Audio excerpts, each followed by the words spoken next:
마태복음 18장 21절로 35절까지의 말씀을 한 절씩 교독하도록 하겠습니다. 제가 먼저 21절부터 교독합니다. 그때에 베드로가 나와 이르되 주여, 형제가 내게 죄를 범하면 몇 번이나 용서하여 주리이까? 7번까지 하오리까? 예수께서 이르시되 내게 이르노니 7번뿐 아니라 7번을 70번까지라도 할지니라. 그러므로 천국은 그 종들과 결산하려 하던 어떤 임금과 같으니 결산할 때에 10,000달란트 빚진 자 하나를 데려오매 갚을 것이 없는지라 주인이 명하여 그 몸과 아내와 자식들과 모든 소유를 다 팔아 갚게 하라 하니 그 종이 엎드려 절하며 이르되 내게 참으소서 다 갚으리이다 하거늘 그 종의 주인이 불쌍히 여겨 놓아 보내며 그 빚을 탕감하여 주었더니 그 종이 나가서 자기에게 100데나리온 빚진 동료 한 사람을 만나 붙들어 목을 잡고 이르되 빚을 갚으라 하매 그 동료가 엎드려 간구하여 이르되 나에게 참아 주소서 갚으리이다 하되 허락하지 아니하고 이에 가서 그가 빚을 갚도록 옥에 가두거늘 그 동료들이 그것을 보고 몹시 딱하게 여겨 주인에게 가서 그 일을 다 알리니 이에 주인이 그를 불러다가 말하되 악한 종아 내가 빌기에 내가 내 빚을 전부 탕감하여 주었거늘 내가 너를 불쌍히 여김과 같이 너도 내 동료를 불쌍히 여김이 마땅하지 아니하냐 하고 주인이 노하여 그 빚을 다 갚도록 그를 옥졸들에게 넘기니라. 35절 같이 합독합니다. 너희가 각각 마음으로부터 형제를 용서하지 아니하면 나의 하늘 아버지께서도 너희에게 이와 같이 하시리라. 아멘. 아멘. 우리는 오늘 천국 복음 이 비유 6번째 말씀을 여러분들과 함께 나누고 있습니다. 지난 시간까지 이 천국 비유는 하나님께서 우리에게 비유를 통해서 말씀하시고 가르쳐 주시고 천국에 대한 메시지를 증거하십니다. 특별히 지금 시간까지 우리가 봐왔던 천국 비유의 특징들은 주님께서 짤막한 스토리지만 짤막한 이야기지만 우리 일상의 삶의 자리에서 우리가 쉽게 접할 수 있고 우리가 쉽게 볼 수 있고 이스라엘의 나라와 그 문화 속에서 이 사람들이 늘 접할 수 있었던 그러한 삶의 실생활의 모습들을 통해서 하나님께서 천국을 가르쳐 주시고 보여주시고 말씀하셨다는 것입니다. 그래서 우리가 지금까지 봐왔던 천국은 우리의 일상생활에서 우리가 경험해야 되고 일상의 삶을 통해 언제든지 손쉽게 접할 수 있는 먼 나라의 이야기가 아니라 바로 나의 삶과 직결되어지는 천국에 대해서 하나님께서 비유를 우리에게 가르쳐 주시고 말씀하셔서 천국을 우리가 경험하게 되었다는 것입니다. 마태복음 18장에 이제 또 천국에 대한 비유 6번째 비유가 등장을 합니다. 우리가 잘 아는 것처럼 이 비유는 빚을 탕감받았는데 그 탕감받은 사람이 자기의 조그마한 빚을 진 사람을 용서하지 못하는 내용으로 이 메시지가 기록되어져 있습니다. 그래서 오늘 기록되어져 있는 이 천국의 메시지는 용서라고 하는 것, 누군가 용서를 베풀어야 한다고 하는 이러한 기본적인 전제가 깔려 있는 메시지라고 하는 것을 단번에 우리가 알 수가 있습니다. 다른 비유와 다르게 오늘 마태복음 18장에 기록되어져 있는 이 천국의 비유는 제자들이 먼저 나서서 주님께 그러면 천국은 무엇입니까? 천국에 대해서 가르쳐 달라고 하는 질문으로부터 이 마태복음 18장이 시작된다고 하는 것을 우리는 기억해야 합니다. 마태복음 18장 1절에 그때의 제자들이 예수께 나와 이르되 천국은 누가 크니이까? 천국에서는 어떻게 하면 큰 자입니까? 내가 천국에서 큰 자가 되기 위해서는 무엇이 필요합니까? 이렇게 묻는 제자들에게 주님께서는 몇 가지 천국에 대한 메시지를 가르쳐 주시면서 어린아이와 같아야 하며 또 천국의 여러 가지 이야기들을 하나님께서 말씀해 주십니다.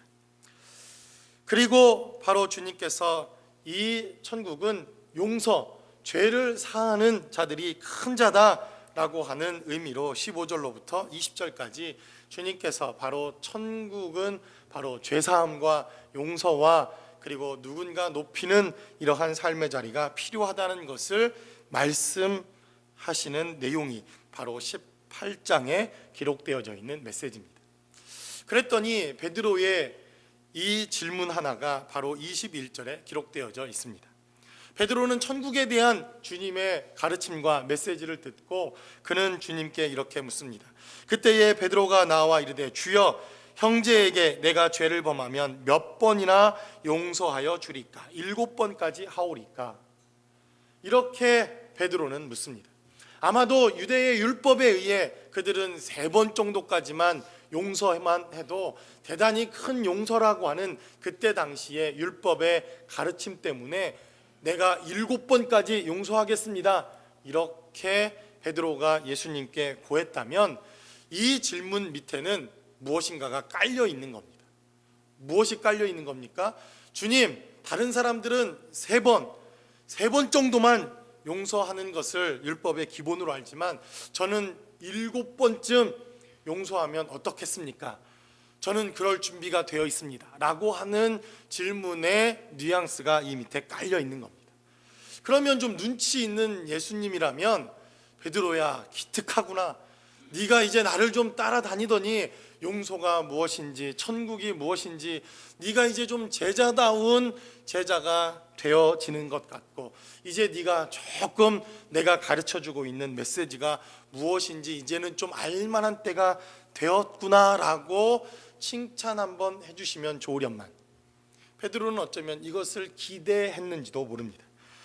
그러자 주님께서 말씀하시기를 내게 이르노니 7번뿐만 아니라 7번씩 70번까지라도 해야 하는 것이 마땅하다, 이렇게 말씀하시면서 바로 이 천국의 비유가 시작되었다고 하는 것입니다.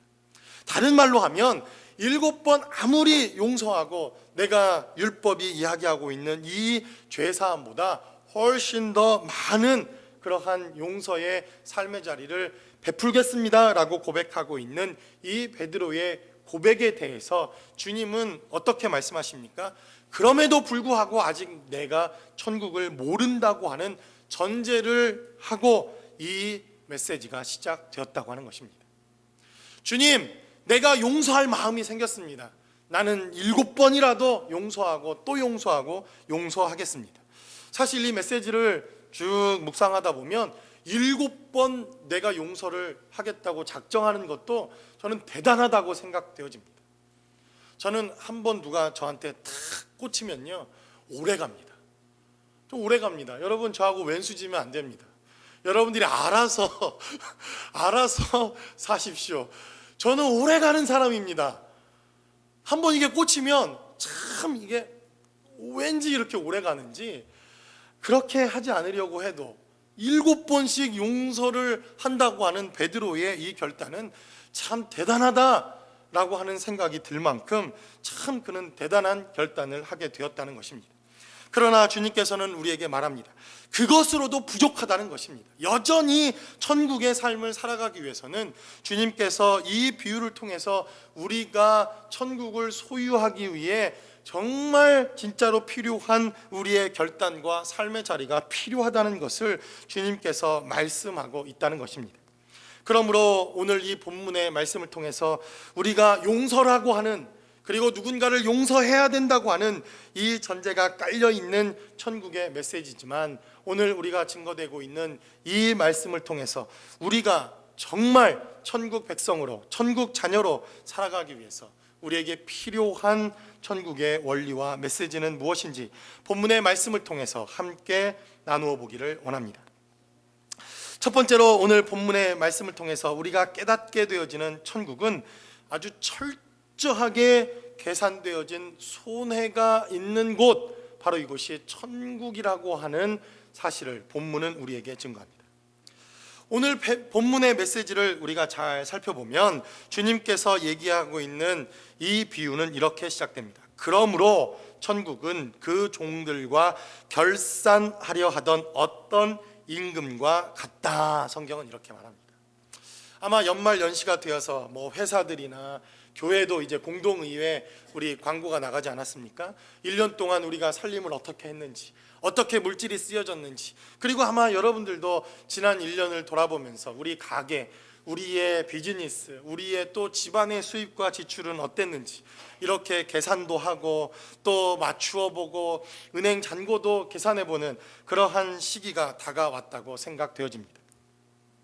그런데 천국이 마치 이와 같다는 것입니다. 천국은 그 종들과 함께 결산을 하고 장부에 돈이 얼마가 들어있는지, 내 세이빙 어카운트와 체킹 어카운트에 얼마의 돈이 남아있는지 이것을 결산하려 하던 어떤 임금과 같다. 천국을 이렇게 정의합니다. 그리고 어떤 일이 있었습니까? 열심히 그 종들과 함께 이 결산 장부를 결산했더니 무려 자기한테 1만 달란트 빚진 사람이 있다고 하는 사실을 발견하게 되었다는 것입니다. 여러분, 1만 달란트 그러면 아주 큰 금액입니다. 한 달란트는 6천 데나리온입니다. 여러분, 한 데나리온이라고 하는 것은 하루의 품삯을 의미하는 것입니다. 그러니 얼마나 큰 돈입니까? 한 달란트 그러면 6천 데나리온이면 약 6천일에 해당되어지는 금액이 바로 한 달란트입니다. 그러니까 그냥 100불씩만 잡아도 일당을 대단히 큰 돈입니다. 무려 20년 가까이 해당되어지는 돈이 한 달란트라고 하는 돈입니다. 금 한 달란트는 지금의 계산으로 해도 금 34kg에서 약 40kg, 그러니까 거의 20파운드가 넘는 금의 수량이 한 달란트입니다. 이것을 돈으로 환산하면 20억에 가까운 2밀리언이 되는 돈이 바로 한 달란트라고 하는 돈입니다. 그런데 계산했더니 얼마의 빚진 자가 있는 것을 발견하는가 하면 금 한 달란트도 아니고 10,000달란트 빚을 진 종이 있다고 하는 것을 발견하게 되었다는 것입니다. 결국 이 10,000달란트라고 하는 것은 갚을 수 있는 돈입니까? 결단코 갚을 수 없는 이러한 빚진 종 하나가 있다고 하는 것을 발견하고 그 주인이 그 종더러 와이프를 팔든 자식을 팔든 내 소유를 팔든 너 자신을 팔든 어쨌든 이 돈을 갚으라, 이렇게 명령하는 것으로부터 이 이야기는 시작됩니다. 여러분, 한 달란트도 갚질 못하는데 무슨 금 10,000달란트나 되는 돈을 갚겠습니까? 저도 뭐 가난한 유학생으로 미국에 와서 공부하고 살고 학교 생활을 하고 그러다 보니까 무려 10년이 넘는 학생 생활을 마감하고, 그리고 제가 목사 안수를 받고 나서 영광 가운데 하나 남아있는 한 가지가 있습니다. 그게 무엇인지 아십니까? 카드빚. 아마 우리 공부하고 있는 전사님들, 아마 공부를 끝나고 나면 쌓여있는 카드빚과 넘쳐나는 이러한 빚의 역사를 보게 될 것입니다.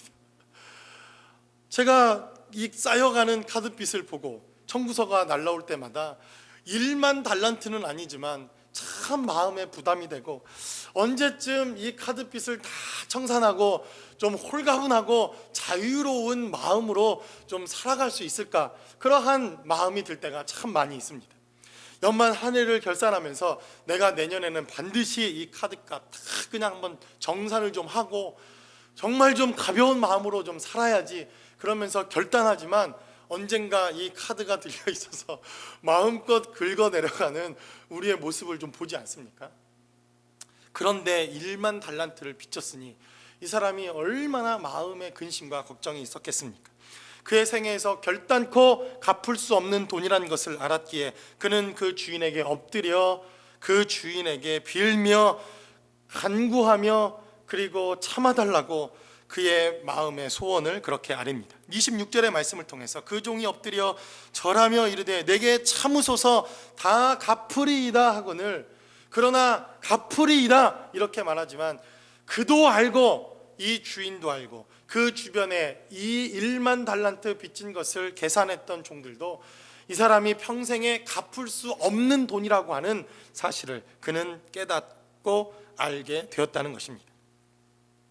이렇게 시작되어진 바로 이 사건을 통해서 결단코 해결될 수 없는 이 빚, 결단코 갚을 수 없는 이 빚에 대해서 어느 날 이 주인이 이렇게 통보를 합니다. 이 빚을 다 탕감해 주겠다고 하는 것입니다. 무려 한두 푼도 아니고 1만 달란트가 되는 이 돈을 오늘부로 완전히 탕감해 주겠다고 하는 이러한 통보를 하는 임금과 같은 것이 바로 천국이더라. 성경은 이렇게 말합니다. 오늘 본문은 기록하기를 성경은 무엇이라고 말합니까? 결산이라고 하는 단어가 반복해서 등장합니다. 우리가 가지고 있는 이 개역 개정 이전의 성경은 회개하려던 어떤 임금과 같다 이렇게 되어 있습니다. 계산을 철저하게 했다는 것입니다. 그리고는 내가 계산되어진 이 사건을 통해서 손해보기로 결단하는 장소, 손해보기로 결단하는 마음을 갖는 것, 이것이 바로 천국이다. 성경은 이렇게 말합니다. 그래서 성경은 우리에게 그냥 함부로 물질을 마음껏 사용하고 함부로 물질을 허비하는 삶을 살라고 이야기하지 않습니다. 철저하게 계산하고 철저하게 우리가 이 물질을 회개하는 것으로 결산하는 것이 필요하다는 것을 이야기합니다. 그러나 성경은 무엇이라고 말합니까? 그 가운데 철저하게 계산된 가운데 우리가 손해볼 것을 작정하는 마음이 바로 천국과 같다. 성경은 이렇게 말합니다. 우리의 삶의 자리에서 다툼이 있고 불화가 있고 또 싸움이 있는 삶의 모습을 잘 살펴보면 결단코 손해보지 않겠다고 하는 그 마음 때문에 다툼과 싸움이 있는 것을 보게 됩니다. 여러분, 부부간에도 왜 다툼이 있습니까? 내가 지금까지 어떻게 했는데 이 마누라쟁이가 손해보지 않겠다고 하는 마음 아닙니까? 아니, 내가 우리 애들을 어떻게 길렀는데 이 영감탱이가 나는 결단코 손해보지 않겠다고 하는 그 마음이 있지 않습니까? 여러분, 왜 친구와 잘 지내다가 마음의 상함이 있고 다툼이 있고 싸움이 있습니까? 내가 스타벅스 10잔을 샀으면 그래도 너는 한 잔 정도는 사야 되는 것 아니냐라고 하는 마음이 들 때 섭섭한 마음과 무엇인가 나는 늘 손해본다고 하는 그 마음 때문에 우리 마음 가운데 불편함이 생기고 다툼이 생기고 우리 마음 가운데 불편한 관계들이 생기지 않더냐 하는 것입니다. 내가 그래도 교회에 이만큼 헌신하고 내가 교회에 그래도 이만큼 충성하고 내가 교회에 그래도 이만큼 했으면 그래도 나를 이만큼은 알아줘야 되는 것 아닌가 하는 그러한 손해보는 마음 때문에 우리 마음 가운데 불편함은 없지 않습니까? 내가 그래도 우리 회사에 이만큼 충성하고 새벽부터 나와서 이렇게 회사에 충성하고 돈벌이를 해주었는데 알아주기는커녕 나한테 잔소리를 해대는 저 사장은 도대체 무엇인가 손해보고 싶지 않다는 그 마음 때문에 마음에 불편함이 생기고 내 마음 가운데 화가 일어나고 내 마음 가운데 뭔가 정죄와 잘못된 그러한 판단이 우리의 삶의 자리에 일어나지는 않더냐 하는 것입니다. 그러한 생각이 들 때마다 사실 천국과 같은 환경보다는 훨씬 더 정죄하고 비난하고 싸움이 일어나고 그리고 용서하지 못하는 그러한 마음들이 훨씬 더 우리의 삶의 자리에 들더라는 것입니다. 여러분, 세상은 어떤 곳입니까? 지옥은 어떤 곳입니까? 이렇게 생각하면 될 것 같습니다. 철저하게 계산해서 결단코 손해보지 않기로 작정하는 곳, 이곳이 세상 아닙니까? 이곳이 지옥 아닙니까?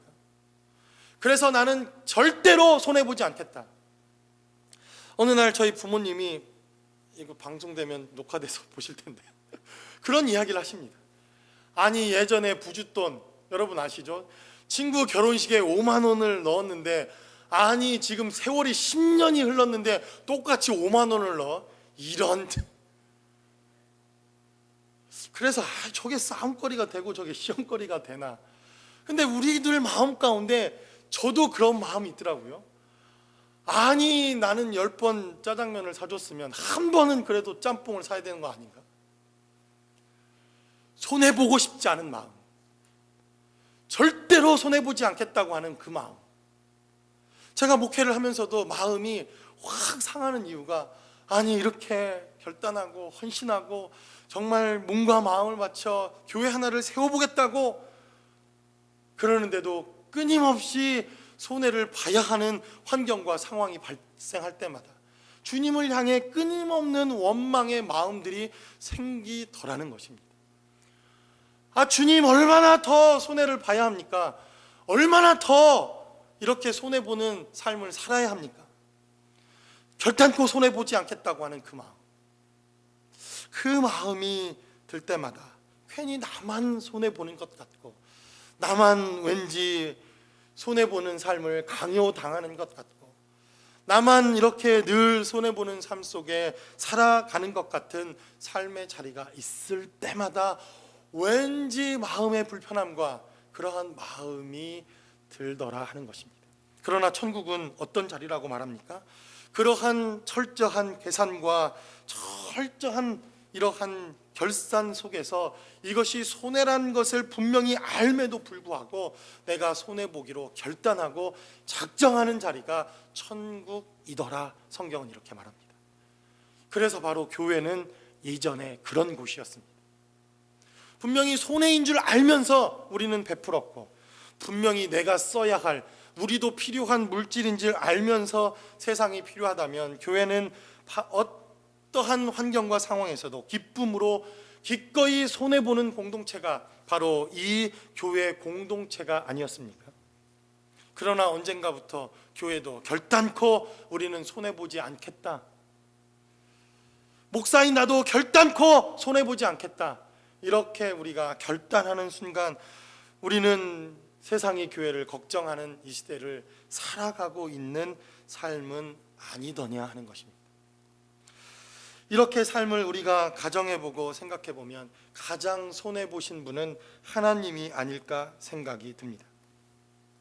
예수 그리스도를 십자가에 내어주시고 저와 여러분들을 구원하신 것으로 아무리 계산해도 하나님이 손해라고 하는 생각밖에 들지 않습니다. 아무리 우리 편에서 계산해도 예수 그리스도를 내어주신 것으로 우리를 구원하시겠다고 하는 하나님의 손익분기점과 이 계산은 하나님이 손해보실 수밖에 없는 장사라고 하는 것이 우리의 삶의 고백이 될 수밖에 없다는 것을 생각해 보게 됩니다. 독생자이신 그분을 내어주시고 우리를 얻는 사건이 하나님에게 어떠한 유익이 있고 이익이 있었을까 아무리 생각해 보아도 하나님은 철저한 계산된 손해보는 장사, 그것이 바로 예수 그리스도를 십자가에 내어주신 사건이요, 아들 예수를 이 땅에 육체를 입고 보낸 사건이요, 바로 그 사건을 맞이하는 사건이 크리스마스라고 하는 사실을 우리는 이 말씀을 통해서 깨닫게 됩니다. 그래서 주의 몸된 교회도, 우리 가정도, 또 우리가 살아가는 우리의 삶의 자리에서도 내가 손해보겠다고 작정하고 결단하며, 내가 손해보는 삶의 자리로 들어가겠다고 작정하며 결단한다면 우리의 가정과 우리의 교회와 우리의 일터와, 아니 우리가 살아가고 있는 이 공동체를 하나님께서는 바로 천국의 삶으로 바꾸어 주시지는 않을까, 이러한 믿음의 삶의 고백이 이 본문의 메시지를 통해서 하나님께서 우리에게 주시는 메시지가 아닐까 생각해 보게 됩니다. 그래서 교회 공동체는 분명히 계산해 보고 철저하게 따져 보아도 이것이 우리에게 손해이지만, 그래도 이 계산된 손해 속에서도 우리가 손해를 감수하겠다고 하는 고백이 있는 공동체, 그것이 바로 교회요, 그것이 바로 천국이요, 그것이 바로 하나님께서 우리에게 요구하시는 삶의 자리더라 하는 것입니다. 두 번째로 성경은 우리에게 증거하기를, 이 천국의 비유를 잘 살펴보면 내가는 당신입니다. 주어를 잘 아셔야 됩니다. 내가는 내가가 아니라 제 편에서 내가, 여러분입니다. 내가 행복하면 내가 행복한 곳이 바로 천국이다. 성경은 이렇게 증거하고 있다는 것입니다. 여러분, 카드빚 얼마에도, 그리고 우리는 이 몰기지 사태를 겪어보지 않았습니까? 제 주변에도 뭐 폰타나 이 렌초 쿠카몬가 엄랜드 이런 쪽에 뭐 집 10채 있다고 자랑했던 사람들이 제 주변에 분명히 있었습니다. 그런데 이 서브프라임 모기지 사태가 일어나자 집 한 채가 무너지니까 무슨 뭐 도미노 넘어지듯이 그냥 완전히 넘어져서 막 마음에 근심을 하고, 그것 때문에, 그 빚 때문에, 은행 빚 때문에 정말 밤잠을 이루지 못하는 사람들을 우리는 얼마 전 우리 주변에서 얼마나 많이 보았습니까? 비즈니스도 잘 되던 사람들이 이 서브프라임 모기지 때문에 정말 빈털터리가 되어져서 이 재정 문제 때문에 고민하고 힘들어하던 수많은 사람들의 이야기를 우리는 주변에서 많이 듣고 보고 또 그렇게 경험도 해보았습니다. 아마 1만 달란트를 어떻게 갚을까 아무리 계산해봐도, 아무리 주판을 퉁기고, 그리고 아무리 자신이 가지고 있는 물질을 들여다보아도 이 1만 달란트를 갚을 수 없는 이 마음의 짐과 이 마음의 병듦, 가장 고민하고 고통스러웠던 사람은 바로 이 1만 달란트의 빚을 지었던 사람일 것이라고 여겨집니다. 그런데 어느 날 이 사람에게 복음이 들려옵니다. 이 빚을 다 탕감해 주겠다는 것입니다. 얼마나 이 사람의 마음이 정말 시원했겠습니까? 집 몰기지 하나만 해결돼도 마음이 날아갈 것 같은데, 카드빚 하나만 해결돼도 마음이 날아갈 것 같은데, 자동차 페이먼트만 끝나도 정말 살 것 같은 나라가 이 미국 아닙니까? 그런데 1만 달란트나 되어지는 이 빚을 그는 탕감받고 가장 뛸 듯이 기뻤을 사람은 이 사람이었을 것이라고 생각되어집니다. 그런데 천국은 말하기를 이 사람이 기뻐하는 것을 보고 내가 기뻐할 수 있는 곳이 천국이라는 것입니다. 당신이 행복하면 내가 행복하겠다고 마음에 결단을 하고 결심하는 것이 천국이더라는 것입니다. 저는 사실 이 말씀을 묵상하면서 이게 참 동의가 되지 않아서 참 마음에 좀 근심이 있었습니다. 사실 우리 마음 가운데 이러한 마음을 갖는 것이 쉽지 않음을 봅니다. 한국 사람들은 얼마나 못됐는지, 사촌이 땅을 사면 왜 배가 아픕니까? 아니, 사촌이 땅을 사면 축하해 줄 일이지 그날부터 배가 아픕니다. 살살 아프기 시작하지 않습니까? 그리고 뭔가 마음에 뒤틀림이 생겨서 사촌이 땅을 샀대. 근데 땅만 산 게 아니라 땅을 사자마자 그 땅값이 올라가기 시작합니다. 평당 100원 하던 것이 평당 1,000원, 2,000원, 10,000원이 되면 여러분, 우리는 정말 배가 아파 정말 땅바닥을 뒹굴뒹굴 둥글러야 되는 상황이 발생하지 않습니까? 성경은 말하기를 내가 행복하면 내가 행복하기로 결단하고 작정하겠다, 이러한 고백이 있는 곳이 천국이더라는 것입니다. 저도요, 얼마나 못된 마음이 있는지, 저희 동기 목사들 있지 않겠습니까? 목사님들과 이렇게 모임이 있는데 막 부흥한다 그러고 교회가 잘 된다 그러면 괜히 막 마음에서 막 이 속이 막 끓어오르는 게 있습니다. 그러다가 이런 마음을 가지고 왔는데 어느 날 갑자기 들려오는 소식, 야, 그 교회에 문제가 생겼대, 어려움이 있대. 그러면 이상하게 막 성령 충만해집니다. 마음에 막 기쁨이 일어나기 시작하고, 제 안에 그런 못된 마음이 있더라는 것입니다. 상대방이 잘 되고 형제자매들이 잘 되는 것에 괜히 화가 내고, 남들이 잘 된다고 이야기가 들려오면 나는 안 되는 것 같고, 나는 못된 환경과 더 안 좋은 상황 가운데 있는 것처럼 자꾸 불평과 불만만 생겨지고, 내 주변에 부정적이고 안 좋은 것들만 들여다보는 삶의 자리가 끊임없이 생겨지는 것을 보게 되더라는 것입니다. 오늘 본문은 우리에게 또한 무엇이라고 말합니까?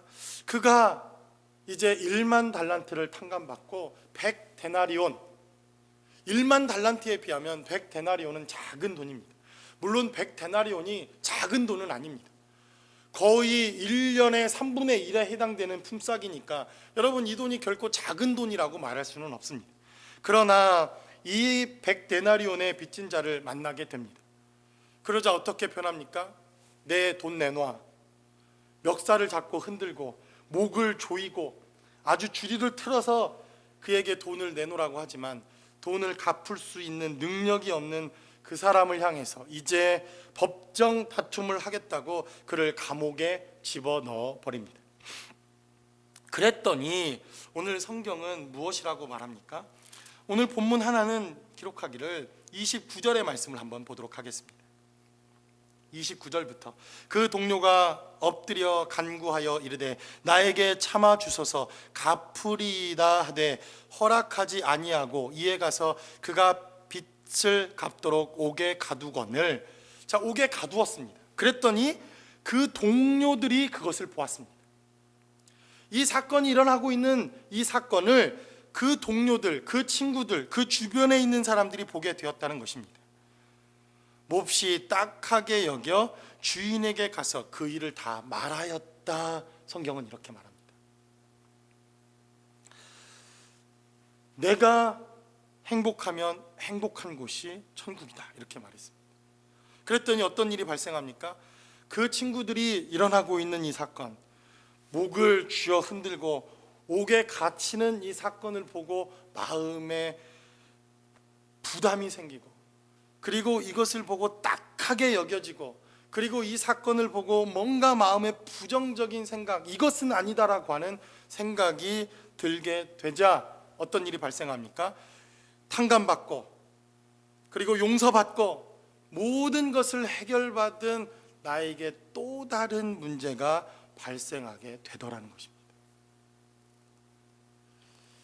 나의 시선이 아니라 누군가의 시선과 결과와 그 사람의 삶의 상태를 통해서 내 환경과 상태가 결정되어질 수 있는 곳, 이곳이 천국일 수 있다고 하는 사실을 우리는 기억해 봐야 할 필요가 있다는 것입니다. 그래서 나는 한 번도 손해보지 않겠다, 내 생애에 결단코 나는 손해보지 않겠다, 이렇게 결심한 것과 같은 사람들을 우리가 만나볼 때 우리 마음 가운데 불편함이 생기고, 우리 마음 가운데 연약한 마음으로 그 사람을 정죄하게 되고, 이것은 무엇인가 잘못되어지고 있다고 판단되어지는 환경과 상황이 있다면 그것이 바로 나의 상태이며 나의 현재의 상황일 수도 있다고 하는 사실을 우리는 좀 기억해 봐야 할 필요가 있다는 것입니다. 저는 사실 그래서 무슨 남을 의식하라는 이러한 이야기는 아닙니다. 상대방을 의식하고 그 사람들을 의식하면서 살아가라고 이야기하는 것은 아닙니다. 누군가 객관적인 삶의 태도와 그 사람의 시선으로 내 삶의 자리가 결정되어질 수도 있다고 하는 자리, 바로 그 자리가 천국일 수 있다고 한다면, 과연 우리는 우리의 삶의 자리에서 우리는 천국을 소유한 사람인가, 아니면 천국을 소유하지 못한 사람인가 하는 우리의 삶의 모습들을 생각해 봐야 할 필요가 있다고 여겨집니다. 여러분들의 눈에는 무엇이 보입니까? 여러분들의 시선과 시각에서는 무엇을 담아내고 있습니까? 만약 주의 몸된 교회를 누군가 다른 사람의 시각과 시선에서 우리 교회를 바라본다면, 목사인 나를 누가 바라보는 시선과 시각 속에서, 아니 여러분들의 삶의 자리에서 여러분들을 평가해내고 있는 누군가의 시각과 시선의 모습들은 도대체 무엇인지, 이것이 천국일 수 있다면 우리는 과연 이 땅에 어떠한 삶을 살아내야 할지 우리는 다시 한번 생각해 봐야 할 필요가 있다고 여겨집니다. 마지막으로 본문은 우리에게 증거하기를, 저는 이 본문의 말씀을 한 주간 묵상하면서 사실은 이 마지막 세 번째 때문에 엄청난 한 주간의 고민과 묵상의 시간들이 있었습니다. 저는 이 말씀을 묵상하면서 천국은 내가 얼마나 천국에서 쓸모없는 인간인가 하는 것을 깨닫게 되어지는 바로 그 장소, 그 순간, 바로 그때부터 천국은 시작되어진다고 하는 사실을 깨닫게 되더라는 것입니다. 오늘 본문의 메시지는 제가 이미 말씀드렸듯이 베드로의 주님을 향한 질문으로부터 시작됩니다. 주님, 나는 7번 용서하기로 작정했습니다. 이 마음 가운데 베드로는 야, 잘했구나, 이런 마음을 갖다니 너는 내 수석 제자가 될 만하다, 그래도 나를 3년 동안 따라다닐 이러한 보람이 있었구나라고 하는 그 마음 가운데 칭찬을 듣고 싶고 주님께로부터 무엇인가 보상을 받고 싶은 마음이 있다고 하는 사실을 깨닫게 되었습니다. 그리고 이 말씀을 묵상하고 이 말씀을 쭉 살펴보니까 만약 이 말씀의 주인공으로 캐스팅되어진다면 나는 어떤 역할을 맡게 될까? 아무리 생각해보고 아무리 객관적으로 들여봐도 1만 달란트 탕감해준 이 좋은 임금의 배역은 제가 아니게 될 것이라는 것을 확신하게 됐습니다. 적어도 제 배역은 1만 달란트를 빚져서 주인에게 탕감받고 100데나리온을 갚지 않아서 이 사람을 죽이겠다고 이를 알고 있는 이 사람이 나구나 하는 사실을 깨닫는 자리로부터 우리의 천국은 시작될 수 있다고 하는 사실을 우리는 깨닫습니다. 우리 모두가 바로 천국에서, 아니 하나님 나라에서 무익하고 쓸모없는 종이라고 하는 사실을 깨달을 수만 있다면 그 장소는 그러한 사람들이라면, 그러한 공동체가 모인 곳이라면, 그러한 교회라면 분명히 천국이 아닐까라는 생각을 해보게 됩니다. 그러나 여전히 보상받을 것이 있고 주님께 이만큼 했으니 내가 이만큼 한 것에 대한 대가를 누려야 할 뿐만 아니라 주님 100데나리온이라도 나에게 필요하겠습니다라고 멱살을 쥐어 흔드는 공동체라면 과연 이 공동체는 천국의 공동체일까라는 생각을 해보게 됩니다. 그랬더니 한없이 한 주간 마음이 좀 낙심되어지고 절망되어지는 저의 상황을 보았습니다. 왜냐하면 저를 아무리 둘러봐도 제가 그렇게 쉽게 용서하고 쉽게 저의 약점을 변화시키고 쉽게 변화되어질 수 있는 사람이 아니라는 것을 저는 제 자신이 너무나도 잘 알기 때문에 그렇습니다. 아무리 깨달음이 있고 하나님께서 1만 달란트를 탕감해 주었다고 하는 이 은혜가 있어도 이러한 손해본 사건이 하나님께 있다 하더라도 나는 결단코 요만한 것이라도 손해보기 싫어하는 이 마음을 나는 변화시킬 수 없는 사람이라는 것을 누구보다도 잘 알기, 나는 천국과 관계없는 사람일까 한 주간에 낙심하는 마음과 낭망하는 마음과 나는 천국에 적합한 사람이 아니겠구나 하는 생각으로 사실 참 낙심되더라는 것입니다. 그러다가 한 주간 이 말씀을 곰곰이 묵상하다가 한 가지, 그럼에도 불구하고 우리 가운데 소망이 있지는 않을까 하는 것을 생각해 보게 되었습니다. 내가 질투하고 다른 사람들에게 철저하고 엄격할 뿐만 아니라 다른 사람을 정죄하는 것에 빠르고 그리고 쉽게 다른 사람을 용서하지 못하는 이러한 마음이 변화되어지지 않더라도 내 시각을 바꾸고 생각을 바꾸고 대상을 바꾸고 상대를 바꾸면 이러한 것도 약점이지만 내가 천국 백성으로 살아갈 수 있는 일말의 희망과 소망은 있지 않을까 하는 생각을 해보게 되었습니다. 무슨 말입니까? 아니, 이 메시지는 아이고 김 집사가 들어야 되는데 오늘 보니 안 왔네. 아이고 오늘 그 가정이 이 메시지를 들었어야 하는데 안 왔어.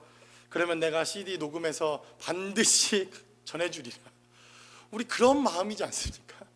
저도 예전에 목사님 설교를 들으면서 이 설교는 좀 누가 좀 들어야 되는데 이렇게 쳐다보면 졸고 있습니다. 아이고 저 설교 듣고 회개해야 되는데 졸고 있네. 그러면 쫓아가서 이야기합니다. 오늘 목사님 설교 좋지 않더냐고, 이런 설교였는데 꼭 너를 두고 하는 말 같다, 이 말은 안 하지만 속으로 성령님 깨닫게 해주십시오, 그래서 알게 해주십시오, 이런 마음이 들지 않더냐 하는 것입니다. 그러나 상대를 비난하고 상대를 향하여 정죄하며 상대를 향하여 끊임없이 정죄하는 마음을 갖던 이러한 삶의 자리를 시각을 바꾸어서 나를 바라보며 나를 돌아보며 내 연약함을 바라보며 내가 변화될 수 없는 이러한 죄인이며 하나님의 나라에서 철저하게 쓸모없는 존재일지도 모른다고 하는 이러한 철저한 자각이 우리의 삶의 자리에 있다면, 그래도 나는 여전히 부족함에도 불구하고 천국의 한 구성원으로 살아갈 희망과 소망이 생기지는 않을까라고 하는 하나님의 은혜가 우리의 삶의 자리에 있다라는 것입니다. 왜 저 사람들은 기도하지 않을까? 왜 저 사람들은 헌신하지 않을까? 왜 저 사람들은 말씀대로 살아가지 않을까? 왜 저 사람들은 저렇게 인색하며 하나님의 말씀대로 사는 것이 어려울까라고 정죄하는 마음을 내 삶의 자리를 돌아보는 것으로, 내 영적 삶을 바라보는 것으로 우리가 시각과 대상을 바꿀 수만 있다면, 내 연약함과 장점은 그대로임에도 불구하고 그래도 천국 백성으로 하나님께서 불러주신 것이 그래도 주님에게 약간은 손해만은 아닌, 그래도 주님이 우리를 불러주신 그러한 이유가 되지 않을까 하는 그러한 마음이 들더라는 것입니다. 그러한 마음으로 바라본 사건이 어디입니까? 바로 이 천국 복음의 메시지다 하는 것을 성경은 우리에게 증거합니다. 이러한 작은 깨달음이 있는 것, 그래서 다른 상대방에게 관대함이 있고 오히려 하나님의 말씀대로 살지 못하는 나의 삶에 있어서 내가 보다 더 철저한 삶을 살겠다고 우리의 삶을 계수하고 우리의 삶을 바라보는 것, 그래서 상대방에게는 보다 더 너그럽고 그리고 베풀고 용서하고 그의 삶의 자리에서는 보다 더 넓은 마음으로 우리의 삶의 시선을 갖게 되어지는 삶의 자리, 바로 그 자리가 천국의 삶의 자리라고 여겨집니다. 본문의 말씀을 기억하면서 천국은 바로 철저한 계산된 손해와 그리고 손해를 보겠다고 결단하는 사람들의 삶으로 공동체로 만들어진 곳, 바로 그것이 천국이라고 하는 사실을 깨닫습니다. 이 연말 연시 그리고 성탄의 이 깊은 하나님의 은혜와 삶을 우리가 돌아보면서 누군가 우리의 삶의 자리에서 그 상대방이 기뻐하는 것 때문에, 누군가 우리가 바라보는 그 사람의 기쁨과 행복이 나의 행복이라고 여길 수 있다면, 그리고 누군가의 행복 때문에 철저하게 계산되어진 손해이지만 내가 이 손해를 기꺼이 감수하겠다고 하는 마음의 결단과 삶의 자리가 있다면, 우리는 2016년도 우리의 성탄을 준비하고 성탄을 맞이하며 천국의 백성의 삶을 살아가는 삶의 자리에서 그 천국 한 자락 끝자리라도 우리가 그 삶의 자리를 붙들고 하나님의 은혜를 경험하는 삶이 되지는 않을까 생각을 해보게 됩니다. 여러분, 교회 문을 나가 이제 세상으로 돌아가시면 그래 며칠 남지 않은 이 삶이지만 내가 철저하게 계산되어진 손해보는 삶을 누군가에게 한 번쯤은 살아보겠다 결단하는 것으로 저와 여러분들의 천국, 그리고 이 땅에 세워져야 할 천국을 누군가가 맛볼 수 있다면, 우리는 2016년도를 보내며 새로운 한 해를 맞이하면서 우리는 보다 더 희망이 있고 소망이 있는 우리의 삶의 자리를 경험하게 될 것입니다. 저와 여러분들의 삶의 자리에 이러한 천국의 은혜와 역사가, 그리고 하나님의 은혜가 함께 하실 수 있기를 주님의 이름으로 간절히 축원합니다. 우리 시간 기도하겠습니다.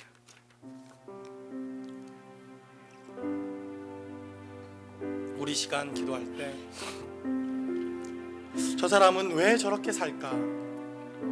저 사람은 늘 손해보며 삶을 살고 있는 것 같은데 저 사람이 저렇게 살아가는 이유가 무엇일까?